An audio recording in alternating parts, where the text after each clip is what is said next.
The Cosmic Briefing, hosted by award-winning author Dr. Allison Brown, opens the door to disclosure, consciousness, galactic history, and humanity's awakening. Hey everybody, welcome or welcome back. I'm so excited that you're here with us on the Cosmic Briefing. I'm not sure when this actually will air, but I'm hoping it's before our UFO Fest talk. We're going to be in Bristol, Tennessee on Saturday, June 13th for a free UFO Fest. It's the second time that we've been there. In fact, the first time that we went there 2 years ago is when we met our friend filmmaker Brian Corey Dobbs, who I've spoken about before. And if you haven't watched his documentary called Blue Planet Red, please do that. It's all about Mars. But we're going to be giving a talk there. And what's interesting about this particular talk that Will and I present at the UFO Fest is that the majority of people who attend that particular festival are there because they're curious about experiencers and the physical craft and sightings and physical extraterrestrials and things like that. And so we're pretty much the only presenters that discuss the metaphysical or spiritual aspect of all of those things. And what we like to communicate there are things like, why is this happening? Why now? How are these beings related to us? Why are they trying to reach out so frequently now? And why is it important for us to understand about extraterrestrials and dimensional beings, as I'd like to call them? Some people have called them UHI, I think. NHI, non-human intelligence. That's probably a more accurate term because not all of them are physical. And this is what we try to communicate.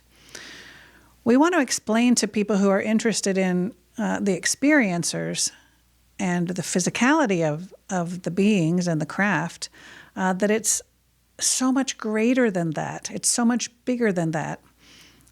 It's about dimensionality, multidimensionality, energetic beings, and our galactic ancestors, frankly. We as a humanity are evolving and ascending into the upper dimension. We're going from third and fourth into the fifth. And in the fifth is where our expansion of awareness takes place.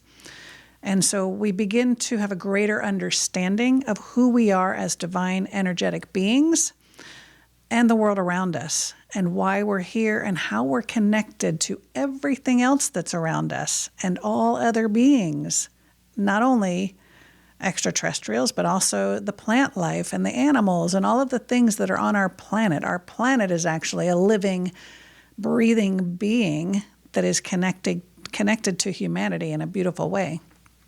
And so what we want to explain to people is that it's about more than physicality, it's about consciousness. And what we tell people at this presentation is that if you want to understand the craft itself and reverse engineering, then we need to understand how these things, how propulsion takes place and how these things are actually driven or guided. And it happens through consciousness.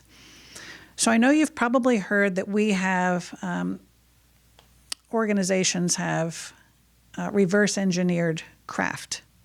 And that is true to some degree, but it isn't 100% reverse engineered yet. And the reason for that is because we haven't mastered our consciousness.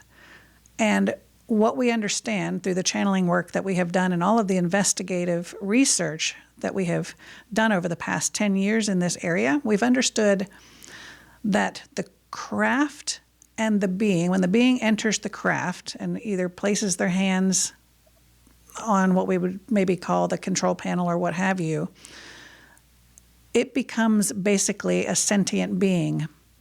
It merges with the sentient being, the extraterrestrial being, as one. They become one being, one unit. And it is through that consciousness that they are able to steer and guide and command and control this craft. It isn't like there are electronics that we just push some buttons and program it to go where we want it to go. It doesn't work that way. And so when we as a human get into a reverse engineered craft, yes, we can guide it to some extent. And Stephen Greer has talked about that and talked to some pilots, test pilots, I think, that have done that and have been whistleblowers and explained that they've done that and that they get nauseous and they get headaches and wonky and it's not a good thing when they're in those craft. And the reason for that is because they're not using them appropriately. We're trying to use technology that humans haven't mastered yet. And the technology technically is us and our energetic being, our energetic system, our consciousness itself. That is the technology that we need to master in order to be able to create and reverse engineer these craft and utilize them effectively. Now, we as third and fourth dimensional beings are not advanced enough to do that yet. Because can you imagine what kind of havoc? We're already creating enough havoc on the planet. What kind of havoc and chaos could we create on this planet if we started using those types of technologies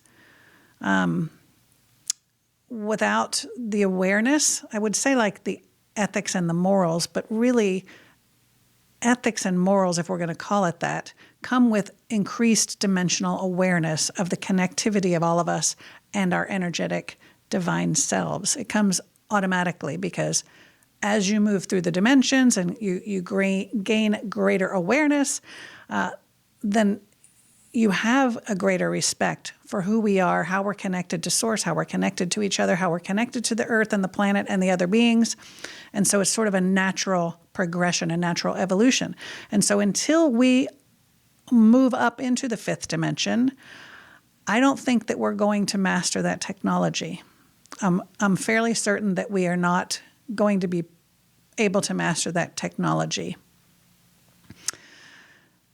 And so, again, it's about so much more than the physicality. It is about consciousness and multidimensionality.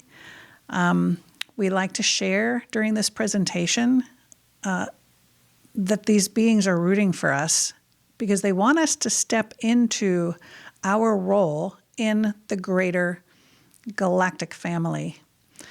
They understand that this galaxy was created for humans, that we are the centerpiece, that we are a repository. Our bodies physically are a repository for 12 strands of energetic DNA, which is all of the DNA and all of the information from humanity's history, from its inception. And so we are special, we're unique, we are loved. If there's anything, I've mentioned the origin story, Rediscovering Our Galactic Ancestors, the book that we channeled about the origin of our galaxy. And if there's any one message that they wanted us to understand, it is how much we are loved, how many beings and energies and helpers we have on the other side, rooting for our success personally, individually, as well as a collective humanity. Love was the thread that ran through that whole book. That's what it's about. It's interesting to me also that the UFO Fest is going to happen on the day after, which is a Saturday the 13th, on the day after the movie Disclosure Day premieres on Friday the 12th. So Will and I won't be able to see it on the premiere weekend. We'll probably see it the weekend after that. But I find that to be very interesting. I'm curious to talk to some of the participants and the guests that show at UFO Fest and ask them if they've seen that movie.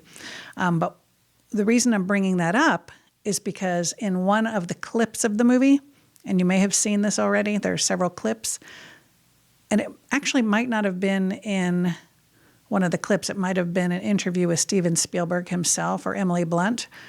But they say in there that empathy, that compassion, that love is the underlying force of all of this. I think it is in one of the clips. And so that's amazing. I mean, how many other UFO movies are there out there where it's oh, we have to kill them. They're coming to invade us. It's us versus them. It's always a war situation. It's always violence. And violence is not the message of this movie, from what I understand. That the underlying message and that the underlying foundation of our universe, of our connection as humanity, is this idea of love, compassion, and empathy. And that is my message to you all. It's the reason that I brought this channel to the forefront. The Cosmic Briefing is to continue to insert out into the ether, out into the mainstream, this idea of love and compassion and empathy and connectedness, because that's where we're moving. That is where we're moving. No matter the chaos that you see in the 3D, in your outer reality, remember that what you're seeing in your outer reality is a reflection of the inner. For experience, whatever you needed to experience is what you're projecting out there.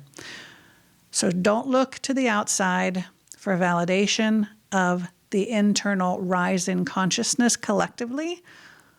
Look and explore your inner world. Disclosure comes from within. Awakening comes from within.